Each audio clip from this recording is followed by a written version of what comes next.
Esta mañana voy a estar usando la Nueva Traducción Viviente. También estará en sus pantallas. Y leo la palabra de Dios honrando al Padre, al Hijo y al Espíritu Santo, y dice así: Pues no me avergüenzo de la buena noticia acerca de Cristo, porque es poder de Dios en acción para salvar a todos los que creen, a los judíos primero y también a los gentiles. Esa buena noticia nos revela cómo Dios nos hace justos ante sus ojos, la cual se logra de principio a fin por medio de la fe. Como dicen las Escrituras, es por medio de la fe que el justo tiene vida. Es un texto muy familiar, amén. Un texto que conocemos. Es posible que te sabes de memoria este texto. Es posible que quizás has leído sobre este texto, comentarios, libros acerca de solamente estos dos versos. Hay palabras que son muy familiares aquí en esta cita del apóstol Pablo. Habla sobre evangelio, sobre salvación, sobre fe, sobre justicia. Y mi oración y mi anhelo es que esa familiaridad no nos robe escuchar la voz de Dios hoy para nuestra vida.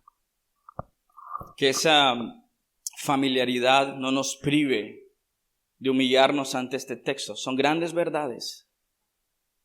Considero que cuando el apóstol Pablo está hablando esto, está hablando su corazón y sus convicciones. Y espero que nosotros podamos aprender de estas convicciones y podamos vivir bajo esas convicciones. Oro para que no minimicemos estas verdades y digas, bueno, ya escuché a cierto pastor predicar esto y ya es suficiente. No creo que el apóstol Pablo tiene en mente eso. No tiene en mente que vamos a escuchar una y otra vez acerca del evangelio. Él está diciendo, necesitas entender esto. Toda tu vida debe girar en torno a esto, el evangelio. Tu vida práctica tiene que estar en torno a estas verdades. ¿Cuántas veces nos hemos sentido como aburridos? Voy a usar esta palabra entre comillas. Otra vez lo mismo. Otra vez sobre el pecado, otra vez sobre la santidad de Dios. Ya lo hemos escuchado, pastor. Pero necesitas escucharlo una vez más. Recuerda el contexto. Pablo está escribiéndole a creyentes. Él no está diciendo, quizás necesitan escuchar esto. Él sabe, tanto él como nosotros, como la iglesia en Roma, necesitaba aferrarse a estas grandes verdades. Y creo, y sin temor a equivocarme, sé que hoy tú necesitas aferrarte a estas verdades también, sin importar la cantidad de años que tú tienes en el evangelio. Necesitas estas convicciones en tu vida. Y quiero que oremos en este sentido. Piensa, cuando un ganadero compra una res, la marca. Yo creo que esta es la marca que el creyente debe tener impreso en su corazón. Quiero animarte a que tú puedas aprenderte de memoria este texto y reflexionar acerca de las profundidades de este texto. Si nuestra vida realmente está girando en torno a esta gran verdad. Así que oremos pensando en eso, Señor. Somos deudores. Completamente, Señor, inmerecedores de tu gran misericordia y gracia. El hecho que estamos aquí, Señor, escuchando tu palabra una vez más, Señor. No solamente por el tiempo de la predicación, pero por el tiempo de la alabanza, por el tiempo de la remembranza de tu sacrificio perfecto en la cruz, Señor. Cuántos detalles, Señor, adornan la necesidad hoy apremiante de nuestras vidas de volver al evangelio, de escucharlo y poder decir con convicción personal, no solamente decir de labios hacia afuera, no me avergüenzo del evangelio, pero en nuestra vida práctica nos avergonzamos de cada coma del evangelio. Ayúdenos, Señor, a entender la grandeza, el poder suyo, Señor, en la salvación. Que simplemente somos siervos indignos en tu obra, Señor. Que nos has enviado, Señor, a ser discípulos, Señor. Y no es por nosotros, nuestra elocuencia, nuestra capacidad, nuestra inteligencia, Señor. Es tu poder. Quizás lo entendemos en nuestra mente. Pero cuántas veces, Señor, nos hemos rehusado, Señor, a compartir el evangelio. Quizás porque miramos a esta persona Y decimos, tal vez no necesita escuchar esto, se ve bien. Pero el apóstol Pablo está martillando una y otra vez. Todos de nosotros necesitamos bañarnos a diario en estas verdades, en el poder del Evangelio. Y que el justo por la fe vivirá. Cuán profunda es tu palabra, Señor. Oro, Señor, por mis hermanos sentados aquí presentes. Que sea tu palabra, Señor, fulminando sus pretextos, excusas, Señor. Pero también oro por mi propio corazón, Señor, para que estas verdades, Señor, también penetren lo más profundo de mi ser. Estoy 100% convencido, Señor, que ellos no necesitan mi elocuencia. No necesitan, Señor, mi inteligencia. Y no me aferro a nada, Señor, excepto predicar a Cristo y este crucificado. Así que, Señor, como siervo tuyo, úsame para la gloria de su nombre. Y como siervos tuyos aquí presentes, Señor, que tu nombre sea levantado en alto a través de la predicación de tu palabra. Amén y amén. Déjame darle un poco de contexto. El apóstol Pablo, como lo hemos visto en el capítulo 1, tiene un deseo predominante. Tiene un anhelo. Y usted puede leerlo en el verso 15 de Romanos capítulo 1. Quiero ir, ¿para qué? Para predicarles el Evangelio. Me causa una gran impresión el verso 15 de Romanos 1, porque el apóstol Pablo sabe que en esta iglesia se está predicando el Evangelio. Él no está diciendo que los hermanos en la iglesia en Roma necesitan escuchar el Evangelio. Él está diciendo, ustedes conocen el Evangelio, pero necesitan escucharlo. ¿Cuántas veces hemos rechazado quizás a un hermano que no tiene tantos años en la fe, por un consejo que nos da bíblicamente sustentado, y lo único que pensamos, ¿cómo puede esta persona, este creyente nuevo, infante en la fe, darme un consejo a mí? Y el apóstol Pablo no está diciendo eso, está diciendo necesitamos todos de nosotros volver a la Escritura, sumergirnos en esta verdad y que nos sostengan. El apóstol Pablo está declarando el tema central de Romanos.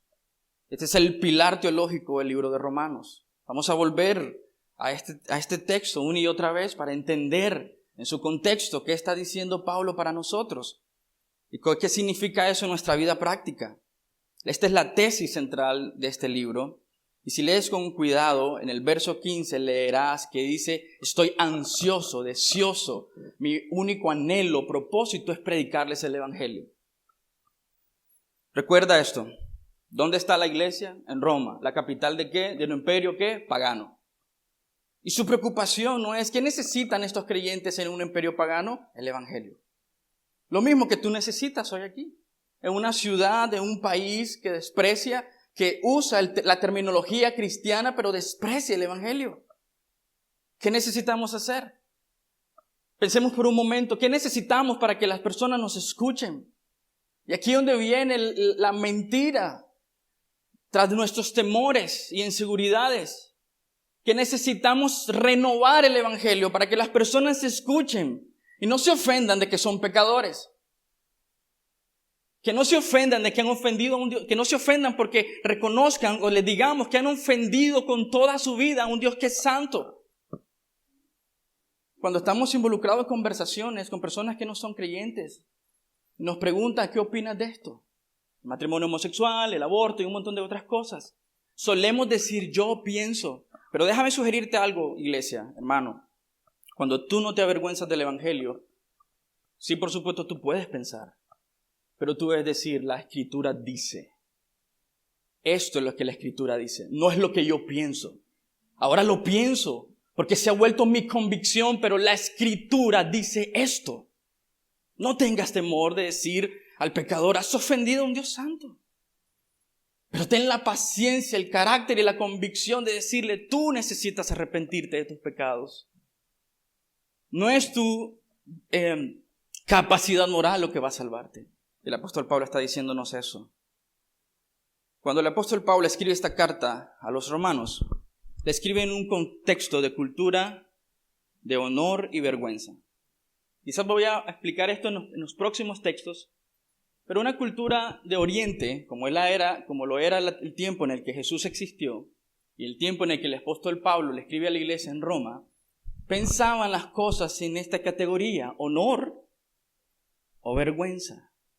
Entonces ellos pensaban y hacían y articulaban su diario vivir pensando en las cosas que podrían traerle honor, en lugar de causar vergüenza. Y él les dice, el apóstol Pablo, yo no me avergüenzo. Él está diciendo, a mí me trae un gran gozo, un gran honor, una gran identidad, refugiarme en el Evangelio. Esa es mi convicción, dice el apóstol Pablo. Ahora, algo que vamos a aprender del texto, cuando leemos, dice, pero no me avergüenzo, el apóstol Pablo está usando una figura retórica llamada litotes. Él está usando dos negativos. Y lo sorprendente de esto es que un lector romano en ese tiempo rápidamente miraría en su lectura de esta carta o escuchar esta lectura pública, notaría el énfasis de los dos negativos en esta declaración para recalcar lo positivo dentro de la oración. ¿Sí entiendes eso?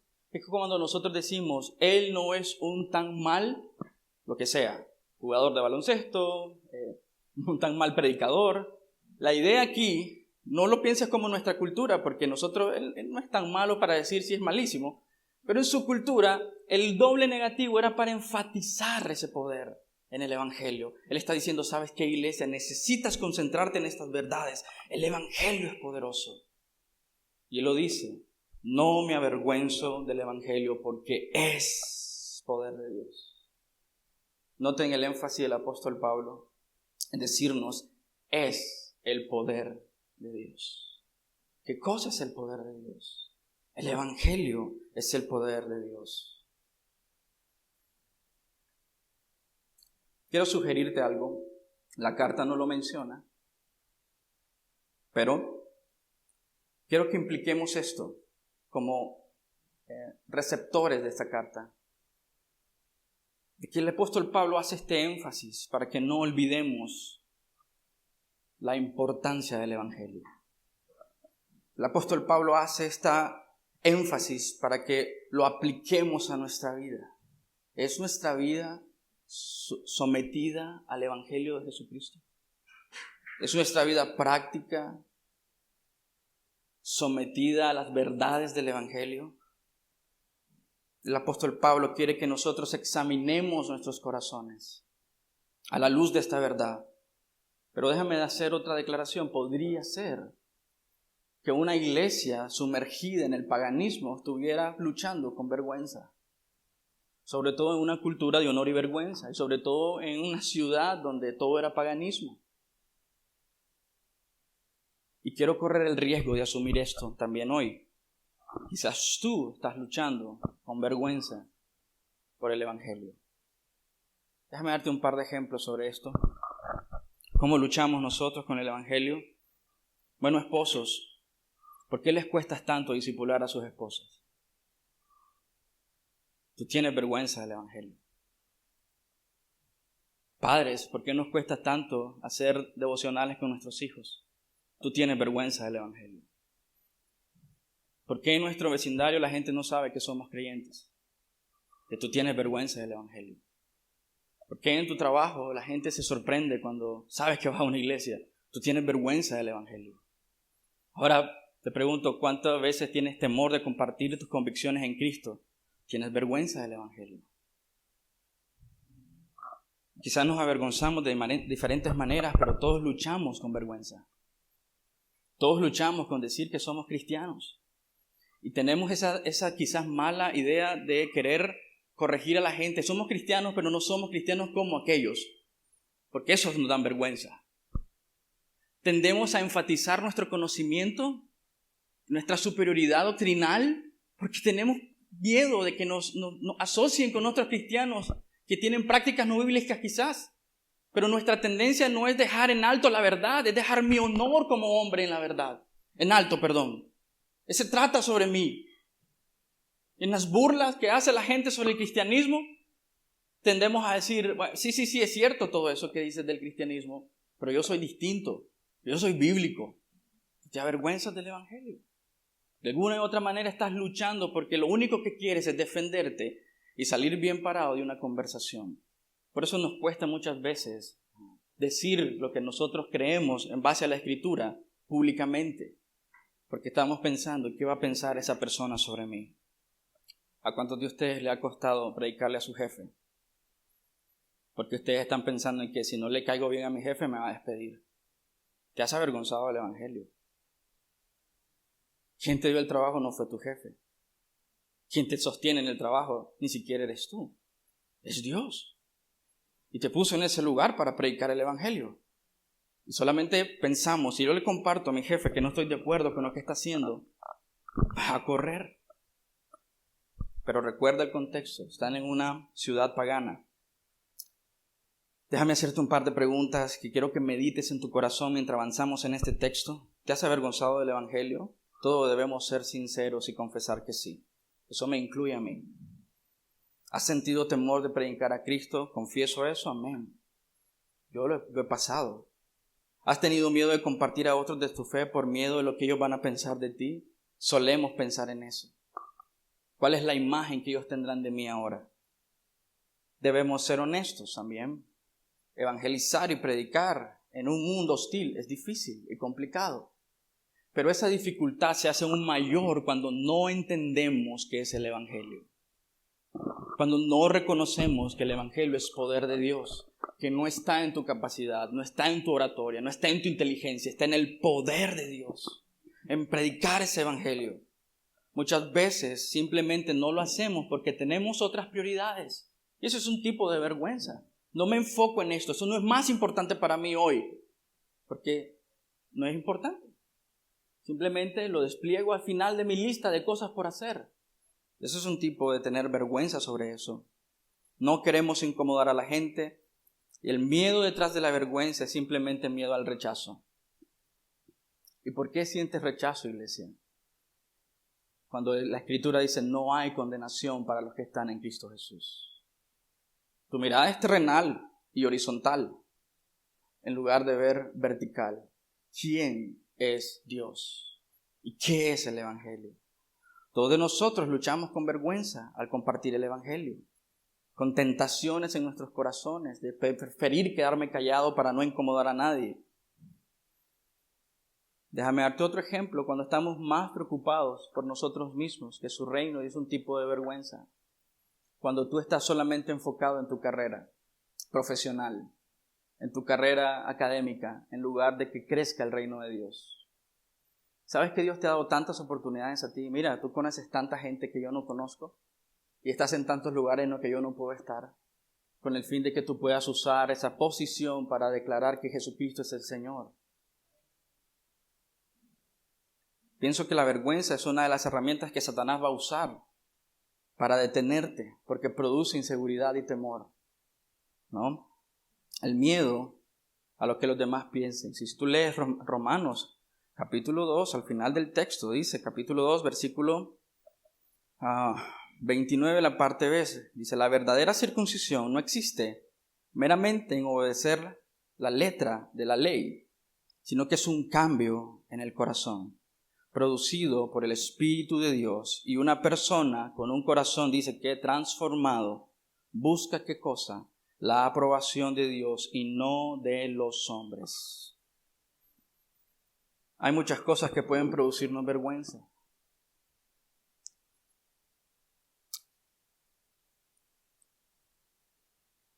Quizás luchamos a veces, no conozco a esa persona, ¿cómo voy a predicarle el evangelio?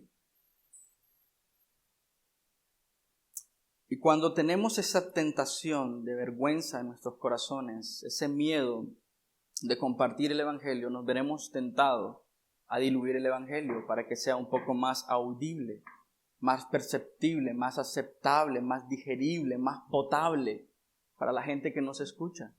Pero lo único que estamos haciendo es sentirnos avergonzados. Déjame darte un poco más de contexto general, no solamente la carta de Romanos, pero escucha esto en 1 Corintios 1, 18, 22 y 23. El mensaje de la cruz es una ridiculez para los que van rumbo a la destrucción. Dice, pastor, eso no me anima a predicar. Debería. Versículo 22 de 1 Corintios 1. Es ridícula para los judíos que piden señales del cielo. Hoy tenemos un sector de la población que cree en Dios, que solo busca señales del cielo. Y es ridícula para los griegos, que buscan ¿qué? La sabiduría humana. Y nos vemos tentados entonces cuando nos toca predicar en un gran sinnúmero de personas y pensamientos y filosofías y cosmovisiones, de vernos tentados a diluir el evangelio para que para ellos sea aceptable.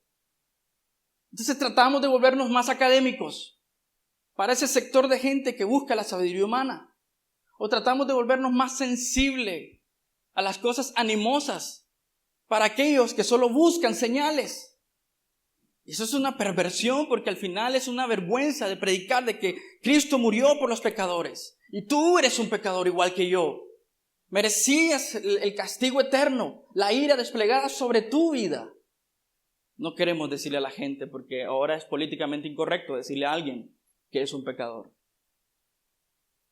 Entonces, creamos doctrinas para poder ajustar la predicación. Ahora el hombre no es el problema, no es su corazón, no es su pecado, no es su maldad, son demonios. Y tiene que ser liberado de esos demonios. No son demonios. Existe el mundo espiritual, existe la guerra espiritual, pero tú has decidido ofender a un Dios santo con tus actitudes. Y debes arrepentirte de tu pecado. El evangelio es absurdo en el contexto cultural que Pablo está predicando. Recuerda, Roma es la capital del Imperio Romano, son paganos. Muy poco tiempo después vendría una gran persecución iniciada en el 70. Si tú lees Hechos, Pablo tiene un gran historial de persecución. No era bien recibido el mensaje. Y aún así él puede decir con toda convicción, no me avergüenzo del evangelio porque es poder de Dios. En su propia vida experimentó ese poder. Él era un perseguidor de la iglesia, odiaba el cristianismo, odiaba a Cristo, llamó blasfemo el cristianismo. Pero míralo ahora, con el impacto del evangelio transformado, él dice a todo pulmón, yo no me avergüenzo del evangelio porque es el poder de Dios. En Hechos capítulo 17, te animo a leerlo con calma. El apóstol Pablo llega a Atenas, una ciudad pagana, y empieza a predicar el evangelio. ¿Qué decían estos filósofos de Atenas? Pablo es un charlatán. ¿Qué decían sobre su predicación? Se burlaban con desprecio por lo que él compartía. Pero el apóstol Pablo dice, yo no me avergüenzo del evangelio porque es poder de Dios. Nosotros nos veremos tentados a avergonzarnos y esa vergüenza nos empujará a tratar de hacer el evangelio más aceptable para aquellos que nos oyen. Y eso es quizás una de las razones por la que nosotros nos sentimos más tentados a solamente compartir nuestro testimonio en lugar de predicar el evangelio. Ahora no estoy diciendo que es malo compartir el testimonio, pero estás quitando los elementos centrales de ese testimonio que transformó tu vida al quitar el evangelio y solo presentar tu testimonio. No se trata de ti. Tú puedes usar tu testimonio como un arranque para predicar el evangelio, pero necesitas llegar a esas verdades y decirle a la gente, Cristo murió en la cruz del Calvario. ¿Por qué razón murió ahí? Para pagar lo que nosotros no podíamos pagar, para recibir la ira de Dios. ¿Y por qué lo hizo? Y empezar a predicar y exponer el evangelio. Humanamente, quizás no había nada de qué sentirse orgulloso del evangelio. Mira lo que dice 2 Corintios 4, 8 al 12. Por todos lados nos presionan las dificultades, pero no nos aplastan. Estamos perplejos, dice, pero no caemos en la desesperación. Somos perseguidos, pero nunca abandonados por Dios. Somos derribados, pero no destruidos. Mediante el sufrimiento, nuestro cuerpo sigue participando de la muerte de Jesús, para que la vida de Jesús también pueda verse en nuestro cuerpo. Es cierto, vivimos en constante peligro de muerte. No se oye atractivo para una generación que no quiere sufrir. Para una generación que rechaza el sufrimiento. ¿Se oye atractivo esto? Por eso el mensaje popular de hoy es, ven a Cristo para que Él resuelva tus problemas. Y ese problemas entre paréntesis o entre comillas son problemas financieros, problemas de salud, problemas relacionales. Pero no se enfoca en el problema real que tú tienes. Es un corazón perdido en pecado que necesita la redención y la liberación de parte de Dios. Vivimos en constante peligro. Permítame leerte algo en 2 Corintios 11. Y no tengo el tiempo para abordar todos los versículos, pero Escucha esto. El apóstol Pablo nuevamente está escribiendo a la segunda carta a los Corintios, capítulo 11, versículo 23. Dice así: 3 veces me azotaron con varas. Una vez fui apedreado.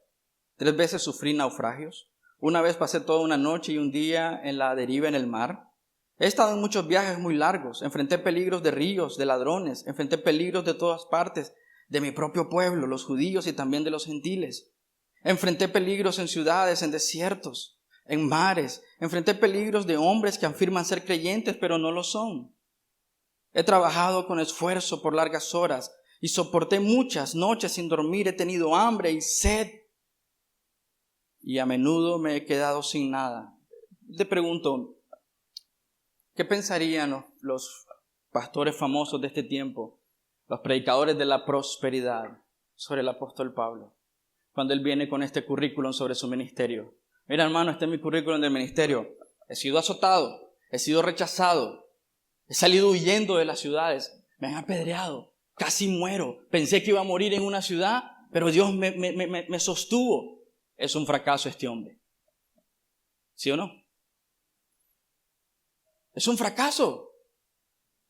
¿Pensarían estos pastores de la prosperidad, con sus iglesias repletas de gente, diciendo, este hombre fracasó completamente?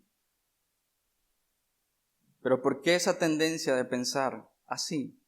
Porque no hemos entendido el poder del Evangelio. El Evangelio, como ustedes han escuchado en las prédicas anteriores, son buenas noticias. El término griego que se usa para esta palabra se usaba para dar noticias de un gran evento, un evento histórico que cambiaría la condición de sus oyentes. O sea, solo noten el énfasis, no estoy hablando aún de la profundidad de la palabra, solamente cómo se usaba. Se usaba para dar una noticia que transformaría la vida de sus oyentes. Esta palabra tenía un contexto militar y en el mundo antiguo se usaba en el contexto de aquellas noticias que causaban un gran impacto en la vida de aquellos que escuchaban esas noticias. Y por eso los evangelistas, el evangelio de Marcos, el evangelio de Juan, el evangelio de Lucas, recalcan esta gran verdad, porque quieren impactar con esta palabra de que estamos escuchando buenas noticias que deben transformar e impactar a aquellos que la escuchan. 1 Corintios 15, 1 a 3, que es el evangelio. Amados hermanos, permítanme recordarles la buena noticia que ya les prediqué en ese entonces. La recibieron con gusto y todavía permanecen firmes en ella. No está cambiando la versión del evangelio. De hecho, en Gálatas él dice que no debemos hacer eso. Versículo 2 dice: esta buena noticia que los salva si ustedes siguen creyendo en el mensaje que les prediqué, no aumenta el mensaje, recalca lo que han escuchado una y otra vez. A menos, dice, hace una observación, a menos que hayan creído algo que usted desde el principio nunca fue cierto. Como ha pasado muchas veces en muchos de ustedes. Han creído cosas que no son ciertas del evangelio. Y Dios por su misericordia se los muestra y los llama al arrepentimiento. Amén. Versículo 3. Yo les transmití, dice el apóstol Pablo, a ustedes lo más importante y lo que se me había transmitido a mí también. Cristo murió por nuestros pecados, tal como dicen las Escrituras. ¿Y a qué se está refiriendo el apóstol Pablo? Al Antiguo Testamento, el Primer Testamento.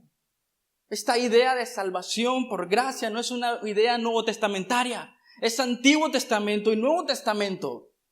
No te salvas por las obras de la ley. Y Pablo hace un gran trabajo teológico para decirnos por qué sigues empeñado en tu obra moral, cuando necesitas descansar en la suficiencia de Cristo en la cruz del Calvario. Y tendemos a olvidar eso, lo racionalizamos bien, decimos amén a una afirmación como esta. Pero ¿cómo vivimos nuestra vida práctica diaria? Lejos de esta verdad. ¿Cuántas veces nos cuesta perdonar las ofensas de alguien hacia nosotros? ¿Cuántas veces? Luchamos y luchamos con eso. ¿Cuántas veces se trata sobre mi superioridad intelectual o académica, incluso mi uso de la Escritura sobre otro creyente? En lugar de simplemente someternos ante el señorío de Cristo, yo les transmití a ustedes lo más importante: Cristo murió por nuestros pecados, tal como dicen las Escrituras. El punto de partida del Evangelio no es el amor de Dios. Claro, lleva amor de Dios, y voy a explicar esto un poco más adelante. Sino, no el amor de Dios hacia nosotros, sino el amor de Dios a su gloria y a su honor. Por eso esta fórmula escrita: Cristo murió en la cruz del Calvario por nuestros pecados. Cristo murió por nuestros pecados. En 2 Corintios 5:21 dice: pues Dios hizo que Cristo, quien nunca pecó, noten el énfasis, fuera la ofrenda por nuestros pecados, para que nosotros pudiéramos estar en relación correcta con Dios por medio de Cristo. El contenido del Evangelio no es tu testimonio, hermanos. Precioso, bello lo que Dios ha hecho en tu vida, pero no es el contenido del Evangelio. Es la obra consumada en la cruz del Calvario por pecadores indignos. Cristo recibiendo en la cruz la ira del Padre, tomando nuestro lugar para que nosotros, por misericordia, por gracia, para que tengamos cero jactancia, digamos gloria a su nombre por lo que Él hizo en la cruz, y quizás clamemos como lo hizo Martín Lutero: glorioso intercambio. Murió por nuestros pecados. Evoca la santidad de Dios. Evoca la justicia de Dios.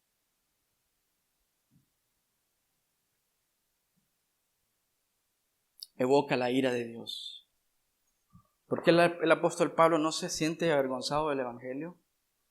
Mira lo que dice el texto. No necesitamos sacar algo más o meter algo más al texto. El texto mismo lo dice. El Evangelio es el poder de Dios para salvación de los que creen. Eso es todo. Lo que nosotros necesitamos creer y aplicar. Nota el énfasis, es el poder de Dios. Es el Evangelio. Eso es el Evangelio. Poder de Dios para salvación de los que creen. Pablo está diciendo: no hay otra forma de ser salvo. Pablo está recordándonos que debemos aferrarnos a esta verdad. Pablo está diciéndonos que debemos nutrir nuestra vida práctica con esta verdad.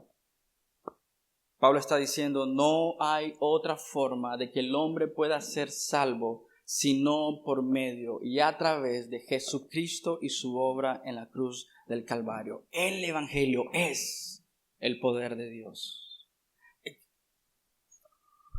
Quisiera tratar de explicarte con mejores palabras esto, pero lo que está diciendo es tan profundo. ¿Por qué necesitamos tratar de convencer a la gente de que Cristo es el camino a la vida eterna? En el sentido de tratar de que se ajuste a lo que ellos quieren oír. Y le está diciendo: no necesitas psicología ni mercadotecnia. Necesitas predicar el Evangelio. Concéntrate en eso, creyente. Recuerda, Él no le está hablando a pastores, le está hablando a una iglesia entera y completa. Necesitan aferrarse a esa verdad, porque en este mundo hostil nos veremos tentados a tratar de hacer más potable el Evangelio, con el fin de que la gente acepte nuestro mensaje. E inventamos reglas y patrones y estrategias para alcanzar la gente. Lo que necesitas hacer es humillarte ante la verdad de Dios y decir al mundo entero: necesitas a Cristo, porque has pecado en contra de un Dios santo. 1 Corintios 1, 21, 24 y 25. Ya que Dios en su sabiduría se aseguró de que el mundo nunca lo conociera por medio de ¿qué? De la sabiduría humana. No sirve la sabiduría humana.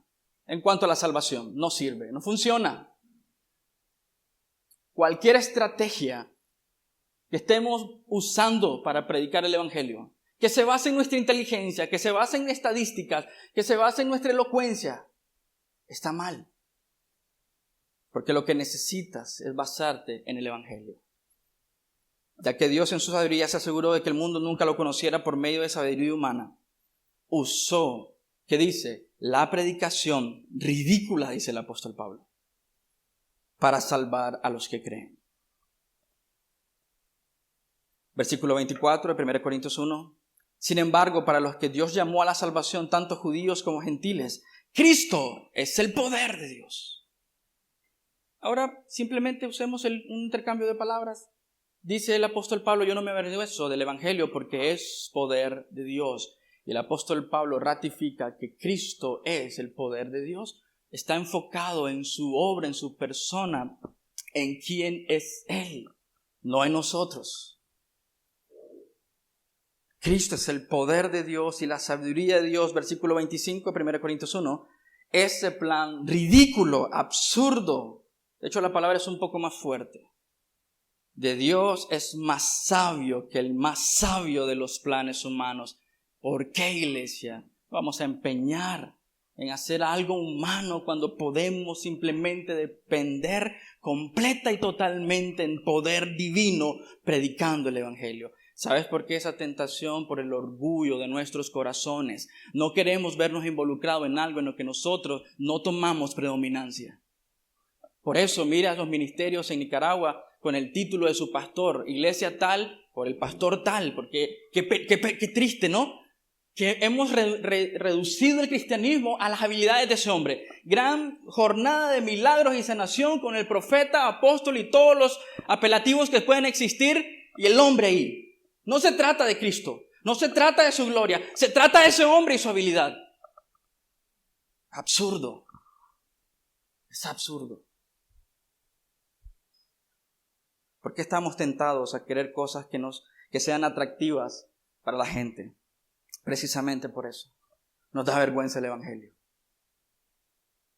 Solo noten esto. La predicación del apóstol Pablo a un pueblo gentil, decirle a un judío o a un gentil que la salvación era por medio de un judío desnudo en una cruz del Calvario, en una cruz. Que de hecho para un romano eso era sumamente ofensivo. Que ni siquiera el criminal romano podía ser crucificado por el tipo de humillación que representaba la crucifixión. Y tienes al apóstol Pablo diciéndole a la gente, ese crucificado, desnudo, despreciado, humillado, es el Redentor, es el Salvador. Nosotros queremos acomodar el cristianismo y el evangelio para que ese Cristo desnudo en la cruz no sea una vergüenza para nosotros. Por eso nos empeñamos en ser exitosos, porque necesitamos agarrarnos de ese éxito humano para predicar el evangelio. Mira la urgencia del apóstol Pablo. El apóstol Pablo está enfatizando que el evangelio en sí mismo es poderoso. Usar otra cosa es una estupidez. Y segundo, el apóstol Pablo está enfatizando en esta frase que no es tu evangelio. No tienes el derecho de cambiarlo. No tienes el poder de transformarlo. Y lo tercero que te está diciendo el apóstol Pablo es que tú no puedes cambiar el corazón de un hombre. Es el evangelio. Mira la urgencia del apóstol Pablo escribiéndole a su hijo espiritual Timoteo en la segunda carta a Timoteo, capítulo 4, versículo 1 y 5. Él es discipulado por quizás, aparte de Cristo, el predicador más asombroso que hemos visto en esta tierra. Ni mis predicadores favoritos como George Whitefield, Jonathan Edwards, podrían llegarle a los pies y los talones de un apóstol Pablo. Pero aún así está lejísimos de ser comparado con un Jesucristo. Amén. Pero este hombre que ha discipulado a Timoteo le dice, ¿sabes qué? Recuerda todo lo que yo te enseñé. Aprende de mí en el sentido de imitarlo a él humanamente. Usa mis estrategias, Timoteo. Ahí le dice, en la presencia de Dios y de Cristo Jesús, quien un día juzgará a los vivos y a los muertos. Este lenguaje es sumamente pesado, ¿ok? No es ligero. Quizás en nuestro español se lee muy superficial, honestamente. Pero en la Escritura cuando se lee en griego, es tan urgente, se siente el peso de las palabras, que es tan importante. No te desvíes de esta orientación. Dice que Dios juzgará a los vivos a los muertos cuando venga para establecer su reino. Te pido encarecidamente, desesperadamente, predica la palabra de Dios, mantente preparado, sea o no el tiempo oportuno, corrige, reprende y anima a tu gente con paciencia y buena enseñanza. No le dice, ¿sabes qué, Timoteo? Te enseñé todo lo que te podía enseñar, pero ¿sabes qué? Cuando llegue el momento que yo no esté con ustedes, simplemente mira el entorno cultural y trata de ganártelos por medio de la cultura. Predica el evangelio. Sea o no sea ofensivo, predica el evangelio. Sea que las personas lo van a aceptar, predica el evangelio. ¿Por qué esa urgencia? Versículo 3, llegará el tiempo en que la gente no escuchará más la sólida y sana enseñanza, seguirán sus propios deseos y buscarán maestros que les digan lo que sus oídos se mueren por oír. Rechazan la verdad y van tras ¿qué? Tras mitos. Pero tú debes mantener la mente clara en toda situación. No tengas miedo de sufrir por el Señor. Ocúpate de decirles a otros la buena noticia. Lleva a cabo el ministerio que Dios te ha dado. Es poderoso. El evangelio es poderoso. Es el poder de Dios. Tenemos una palabra que hemos tomado prestada o hemos tomado de lo que dice aquí poder, dunamis, que es dinamita. Pero lo que quiero decirte, no pienses en la palabra dinamita. Lo que creo que el apóstol Pablo está tratando de enfatizar no es el carácter explosivo de esta palabra o el carácter destructivo que puede dejar una dinamita, ¿verdad? Lo que el apóstol Pablo está enfatizando es el poder transformador del evangelio. ¿Sí? Mira lo que dice Jeremías 13:23. Hace preguntas retóricas. ¿Qué enfatiza el poder de Dios en la transformación? ¿Acaso puede un etíope cambiar el color de piel? No. Son preguntas retóricas, pero te las voy a responder. ¿Puede un leopardo quitarse sus manchas? No. Y agregaría yo, ¿puede un hombre cambiar de sexo? Por supuesto que no. Tampoco ustedes pueden comenzar a hacer el bien porque siempre han hecho lo malo. ¿Qué es lo que puede transformar el corazón de un hombre, de una mujer?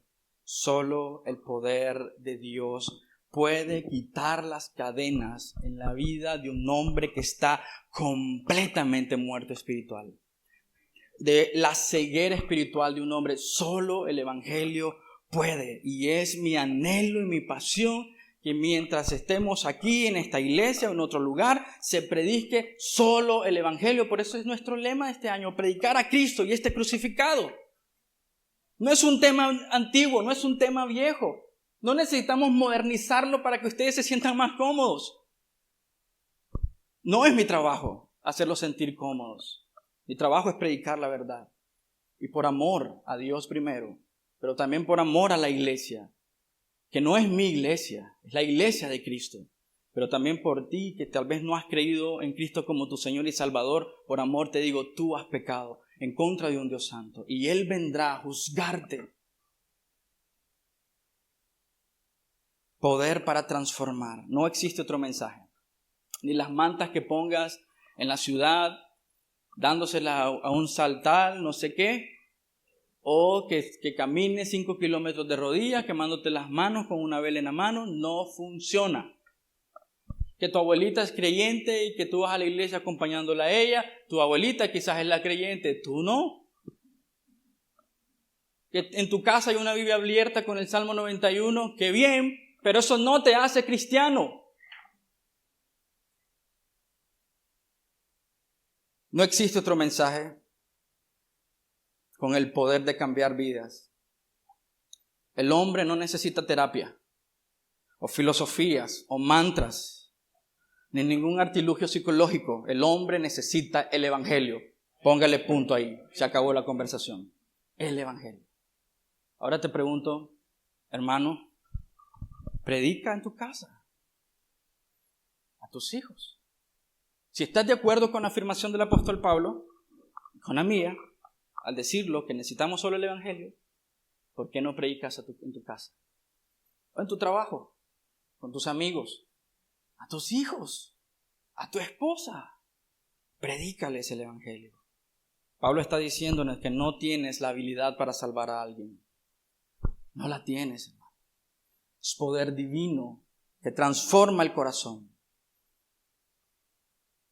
Pablo enfatiza que todo hombre en esta tierra necesita el evangelio. Sea judío o gentil, dice. Él no está poniendo importancia el rango en gentil y entre judío y gentil. Está diciendo todo hombre necesita el evangelio. Y quiero recalcar esto porque a veces tenemos miedo de predicarle a alguien que quizás tiene una posición económica mucho mayor que la nuestra. Y decimos, tengo miedo de hablarle a este hombre. ¿Cómo le hablo a este hombre? No necesitas inventar palabras para tratar de impresionarlo. Predica a Cristo porque él tiene un corazón corrupto también, con una gran necesidad del evangelio. Podrá tener muchas cosas que quizás no tenemos, pero necesita a Cristo. Necesita el evangelio. Esposos, su esposa necesita el evangelio. Vívelo. Sus niños necesitan el evangelio. Nos preocupamos en gran medida. Cada inicio de año es una tortura, creo yo, para todos los padres, de pagar unos grandes aranceles para una educación que no lo vale. No cuesta eso, es la educación que reciben nuestros hijos. Pero nos enfocamos tanto, nos endeudamos tanto para que nuestros hijos obtengan la mejor educación posible. Y está bien, si tienes los recursos, hazlo. Pero ¿por qué esa debe ser la preocupación máxima como padre? En lugar de predicarles el evangelio. Que tengan el mejor teléfono. Y ahí ves niños de entre 11 años y 14 años con celulares carísimos. Quizás 4 o 5 meses de una provisión para una familia. Y están bien, ¿no? Aparentemente. Pero predícales el evangelio. ¿Por qué darle a tu hijo un iPad, una tablet o un celular para que se distraiga? ¿Qué cosa más ridícula, con el perdón de ustedes? ¿Qué cosa más absurda de educación? ¿Dónde aprendieron eso? Si ni ustedes fueron educados con un iPad en la mano y ahora salen con la flamante idea de que nuestros hijos van a ser más inteligentes porque pueden usar un iPad o un celular. No, hermanos. Necesitan urgentemente el evangelio. Llega al corazón con tus hijos. Predica el evangelio. La iglesia, ¿qué necesita? Su propio edificio para que la iglesia tenga gloria personal. ¿Saben lo que opino de eso, no? Oramos para que Dios provea un edificio, pero ahí no está mi prioridad. Ahí no está mi valor como pastor. ¿Qué es lo que necesita la iglesia? El evangelio. ¿Por qué? Porque es el poder de Dios. ¿Para qué? Para salvación. Es por eso que estamos aquí reunidos. Para ser expuestos a las verdades de Dios, ser transformados por las verdades de Dios, pero ¿qué? Salir con esas verdades y predicar el evangelio. Para salvación, dice el apóstol Pablo, no me avergüenzo del evangelio porque es poder para salvación. ¿De qué está hablando el apóstol Pablo? La palabra salvación significa literalmente, la que usa el apóstol Pablo aquí, ser liberado, ser rescatado. Y el énfasis de la palabra en el griego es ser rescatado de algo urgentemente. O sea, viene una situación crítica y necesitas ser rescatado de esa situación crítica. Es ser rescatado de un peligro inminente. Ese es el énfasis que está haciendo el apóstol Pablo. Ahora te pregunto, ¿de qué cosas estás buscando ser liberado hoy? Porque aquí hay un gran problema en el evangelicalismo moderno. Llegan a las mismas conclusiones, dicen necesitamos ser liberados y la pregunta es, ¿de qué necesita ser liberado este bloque? Bueno, pastor, ya que lo pregunta, necesito ser liberado de mi esposa. Ya no la aguanto. ¿Se referirá el apóstol Pablo a ese tipo de liberación? ¿O lo invitamos a un culto de liberación porque necesitan ser liberados de su alcoholismo? ¿O liberarlos del estrés? ¿O liberarlos de las malas decisiones financieras? ¿O ser liberado de un mal matrimonio? ¿O ser liberado de su empresa? No tiene el énfasis, ¿no? Todos de nosotros necesitamos áreas en las que necesitamos crecer, ¿sí? Amén. Como amar a nuestra esposa. Nadie dijo amén. No sé si sentirme preocupado, no sé si sentirme sumamente preocupado o sumamente agradecido porque hemos enseñado bien, pero no sé dónde ponerme. Me preocupa. Pero ¿de qué necesita ser liberado? ¿A qué se refiere el apóstol Pablo? ¿De qué necesita ser salvado el hombre? Y el apóstol Pablo gentilmente, divinamente, nos da la respuesta. Romanos 1, capítulo 1, versículo 18. Pues Dios muestra su ira desde el cielo contra todos los que son pecadores y perversos, que detienen la verdad con su perversión. Ahora te pregunto, lo primero que implica esto es decir, hay gente muy mala en el mundo que ha detenido la verdad de Dios. Emperadores, políticos que no dejan predicar la verdad de Dios. Sí, puede implicar a eso, pero ¿sabes qué implica ese verso perversos? Dice perversos que han detenido la propagación del evangelio. Es tú que no predicas a Cristo. Puedes pensar en Hitler. Ajá, sí, pero el texto te está hablando a ti. Es una carta a la iglesia en Roma y es una carta que se extrapola a ti y a mí como iglesia. El esposo que no permite que su esposa crezca en el conocimiento de Cristo. Ese texto habla de ti, amigo. El padre que no discipula a sus hijos. Ese texto habla de ti, papá. Salvados, rescatados de Dios mismo, de una justa ira. Justa ira. La ira de Dios a veces la miramos como algo no consecuente con el amor de Dios. Pero déjame explicarte esto. La ira de Dios y el amor de Dios son compatibles, ¿sí? En la medida que Dios ama, en esa misma medida también tiene un celo santo por las cosas que ama. ¿Hasta ahí vamos de acuerdo? Sí, amén. Entonces lo repito nuevamente. La ira y el amor de Dios no son incompatibles. En la medida que Dios ama, en esa misma medida, también Dios tiene un celo santo por las cosas que Él ama. Y te hago una pregunta teológica profunda. ¿Qué es lo que Dios ama más? Su santo nombre, su gloria, su honor. Y por eso tenemos una definición de ira. Es la indignación de Dios. La indignación de Dios contra el perverso y el pecador que ha ofendido su santidad, su honor y su gloria. Por eso miras la ira de Dios en esa intensidad.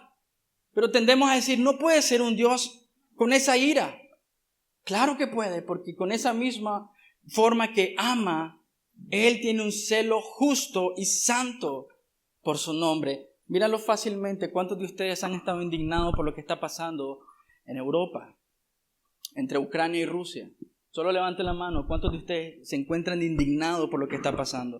¿Verdad? Todos de nosotros. Yo creo que aquí vemos seres humanos que nos indignan las injusticias. ¿Cuántos de nosotros nos indignamos cuando pasó aquí en Nicaragua? Todos de nosotros. Indignados.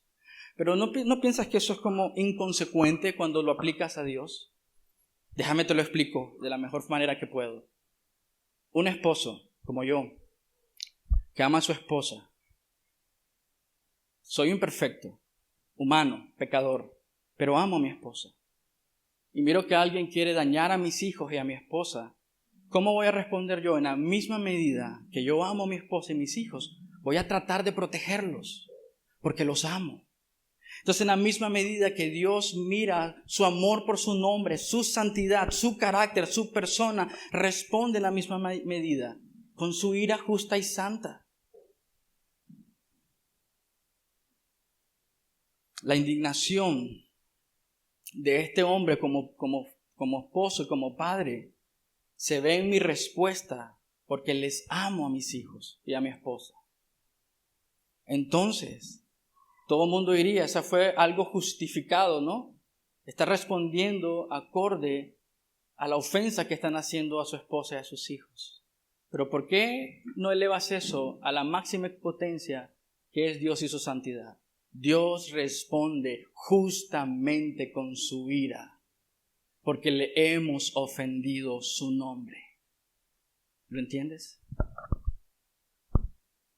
Dios está indignado. Es una indignación santa por su propia gloria. ¿Qué se requiere para ser salvo? Es una gran pregunta, ¿no? Pero el apóstol Pablo dice, solo cree. Cree en el Señor Jesucristo. Eso es lo que decían los apóstoles. Cree en el Señor Jesucristo y serás salvo. Creer. Si luchamos con vergüenza con compartir el Evangelio, nos veremos tentados a querer cambiar el Evangelio. ¿Por qué el apóstol no se siente avergonzado del Evangelio? Él responde nuevamente, el Evangelio nos revela cómo Dios nos hace justo ante sus ojos. No solamente cómo somos salvos, si lo pensamos como un evento histórico. Fuimos salvos tal fecha, creímos en Jesucristo. Pero el apóstol Pablo enfatiza una vida práctica, constante, sumergida en ese evangelio. Él dice, ¿cómo llegamos a ser justos? ¿Cómo Dios nos declara justos? Si tú y yo tenemos un problema serio con Dios y su santidad. Y él dice, bueno, querida iglesia, sigue estas 4 leyes espirituales y todo estará bien.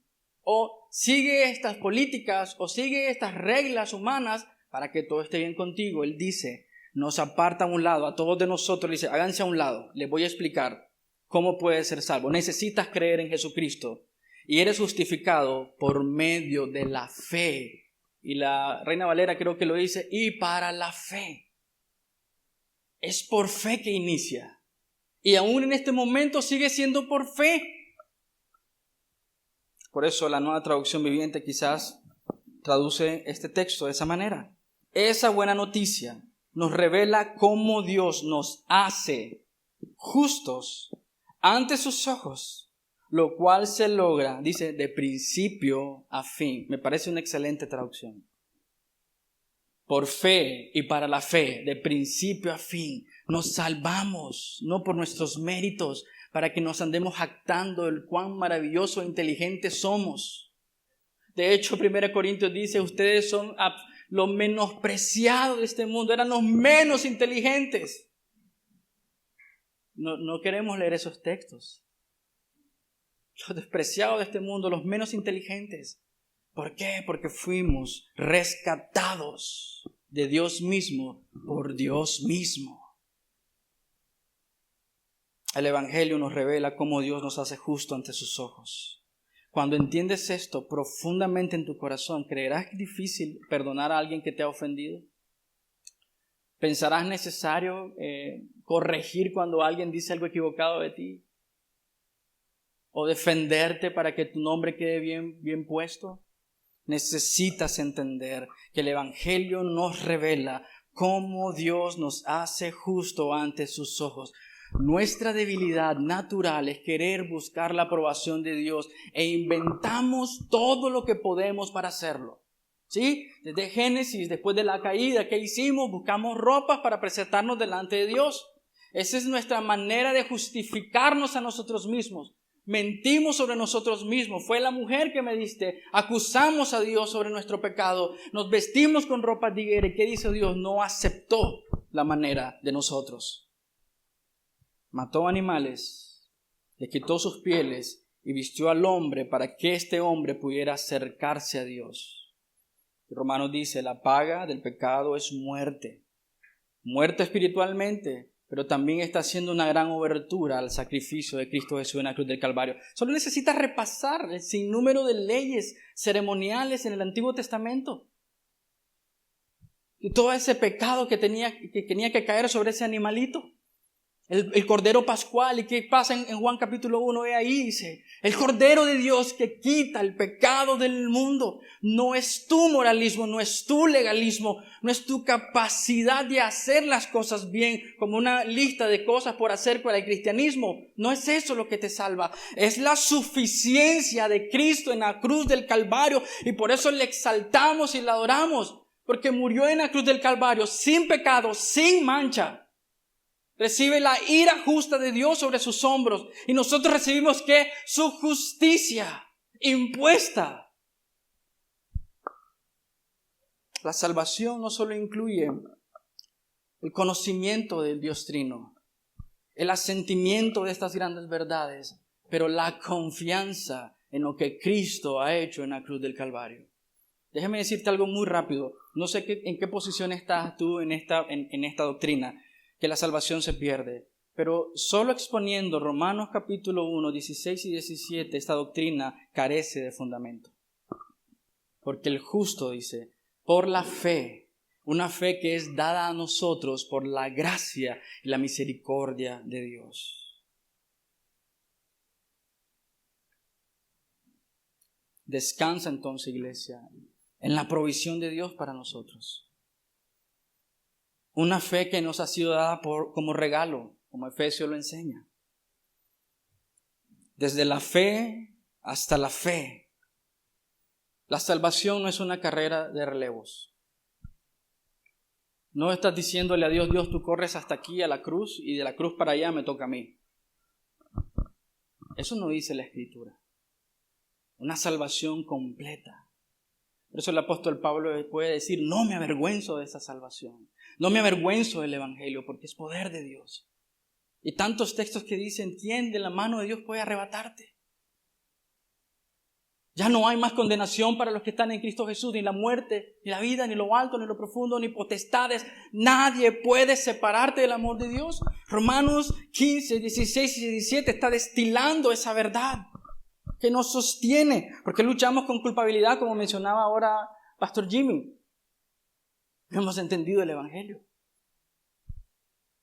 ¿Por qué nos cuesta arrepentirnos de pecados? Porque no hemos entendido el Evangelio. Y pasamos constantemente huyendo de confesar pecados. Es porque no hemos entendido que Cristo ya nos justificó. ¿Y sabes qué?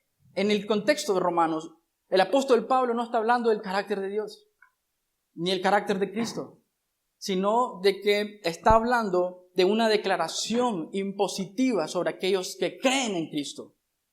Es una declaración legal hecha por el juez, que es justo, amén.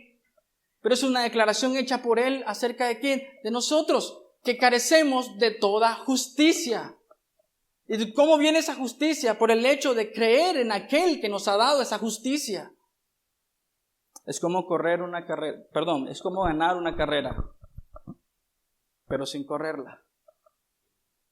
Cristo hizo todo.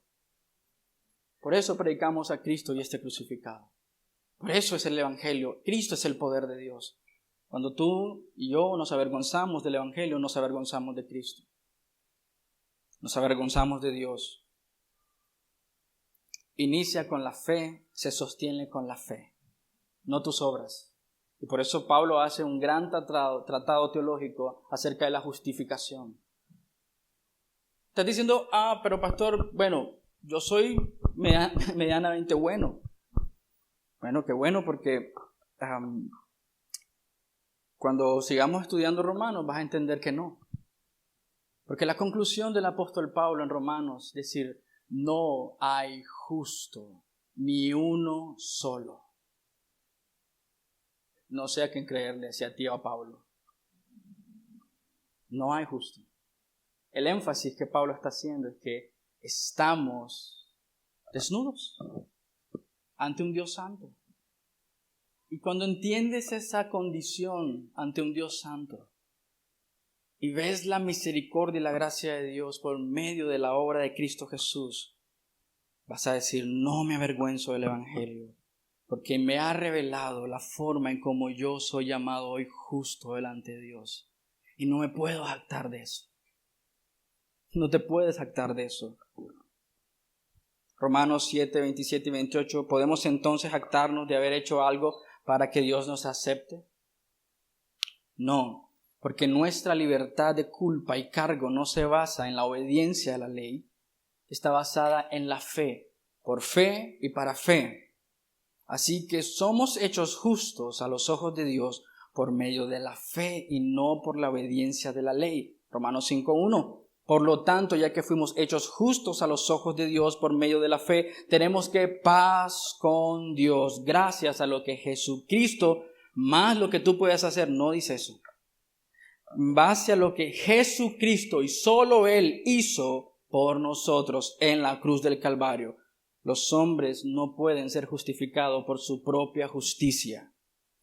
No importa lo bueno o moralmente bueno tú parezcas ser, la justificación de la que habla el apóstol Pablo es una justicia imputada, puesta sobre nosotros.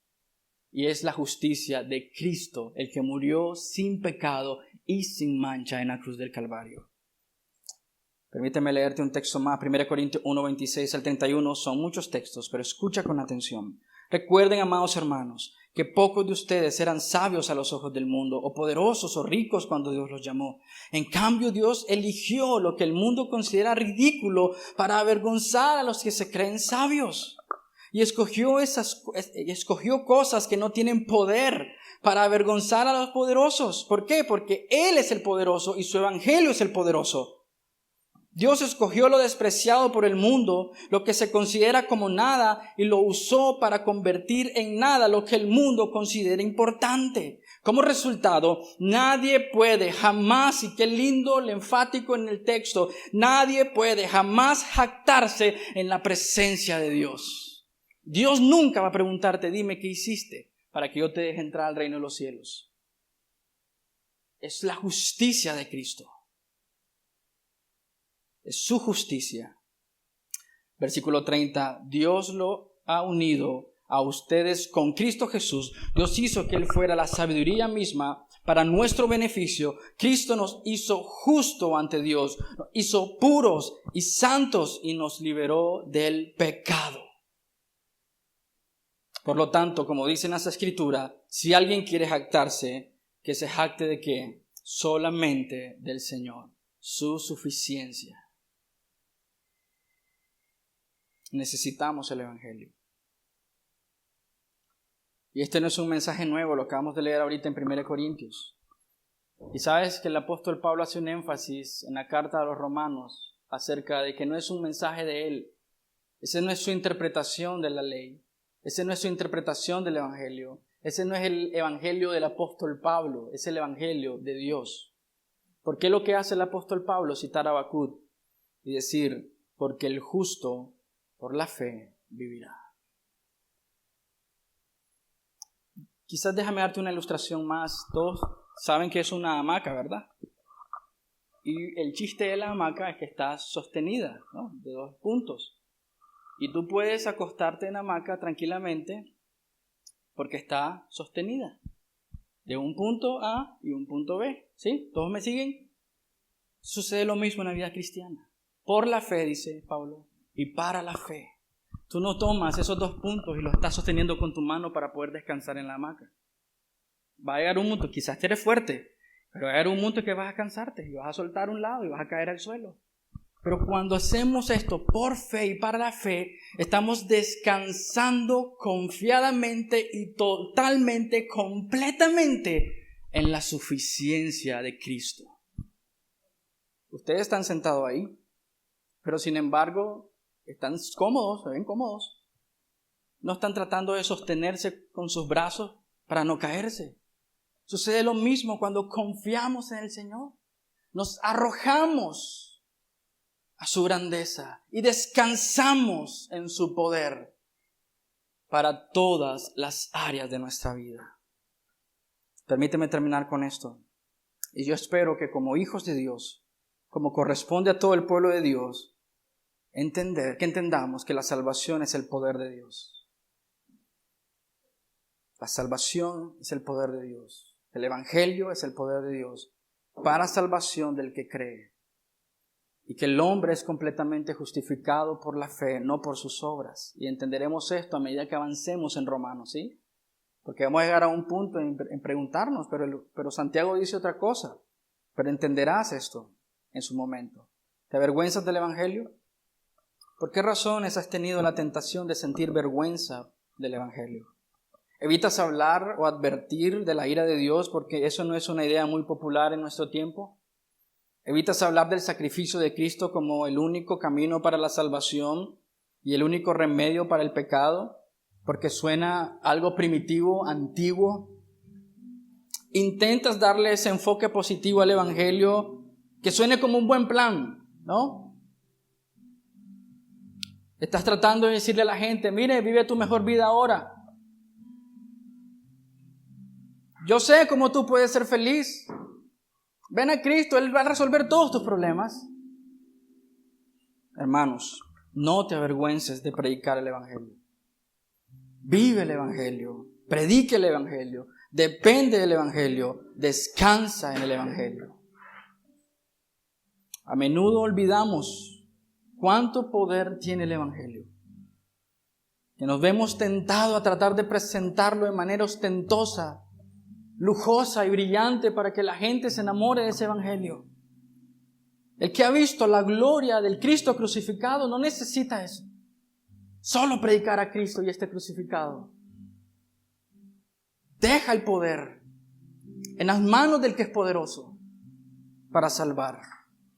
No caigas en la tentación de pensar que tú eres el poderoso. Tú no puedes salvar a nadie.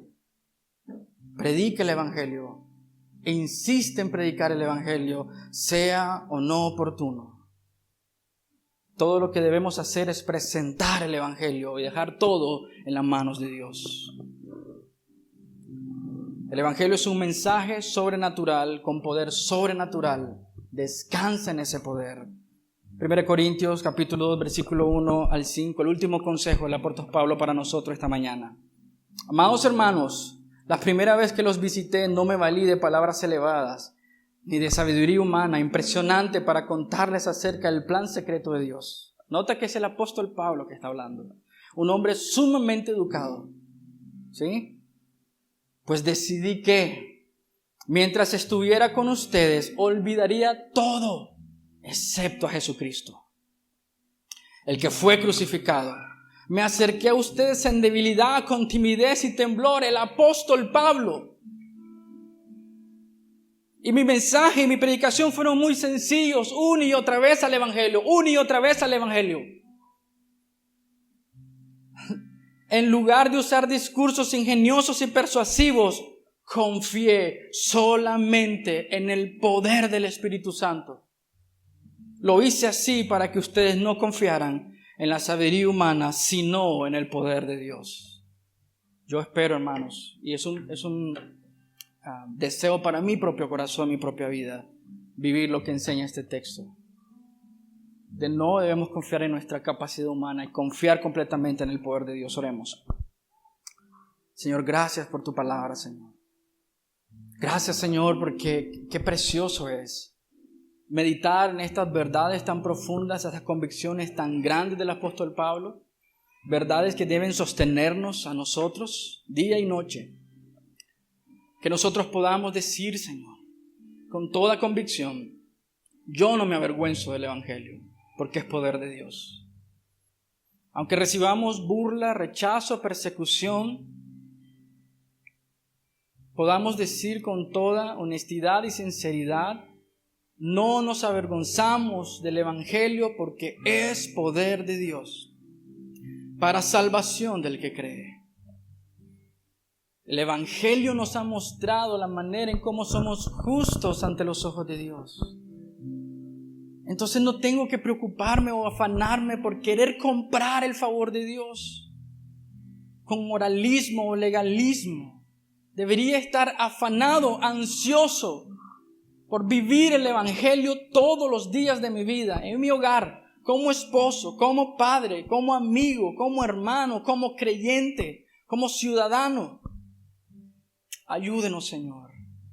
Que estas verdades no solo impacten nuestra mente, pero impacten profundamente en nuestro corazón. Sea un sello de pertenencia, Señor, hacia ti, hacia las convicciones bíblicas de que somos justificados por la fe en Cristo Jesús.